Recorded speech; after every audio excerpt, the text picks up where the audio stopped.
কোনো রকম food colour ছাড়াই কেকের রংটা একবার দেখুন। আর শুধু ফুড কালার নয়, ডিম ময়দা কোনো কিছু ছাড়াই স্বাস্থ্যকর কেক কিন্তু আজকে তৈরি করেছি। আর এই কেক খেতেও দারুণ টেস্ট হয়, তেমনই কিন্তু খুবই সফট হয়। তো এই কেক বানানোর জন্য প্রথমেই একটা বোলের মধ্যে নিয়ে নিলাম 1 কাপ সুজি।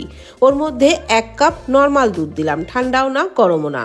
দুধটাকে ভালো করে মিশিয়ে ঢাকা দিয়ে 5 মিনিট মতো সুজিটাকে রেস্টে রেখেছিলাম। তারপর ওর মধ্যে দিয়ে দিলাম 1 কাপ গ্রেট করা গাজর, 1/4 কাপ পরিমাণে চিনি, খুব সামান্য একটু লবণ, 2 টেবিল চামচ গুঁড়ো দুধ দিয়ে সমস্ত কিছু খুব ভালো করে মিশিয়ে নিলাম। ফেটাতে ফেটাতে চিনিটা যখন গলে যাবে তখন দিয়ে দিলাম 1/4 কাপ পরিমাণে সাদা তেল। খুব ভালো করে আবারও ফেটিয়ে নিলাম।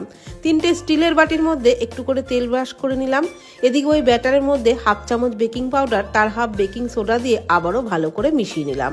স্টিলের বাটিগুলোর মধ্যে কেকের ব্যাটারটা 1/2 বাটির থেকে একটু বেশি করে দিলাম। ফুল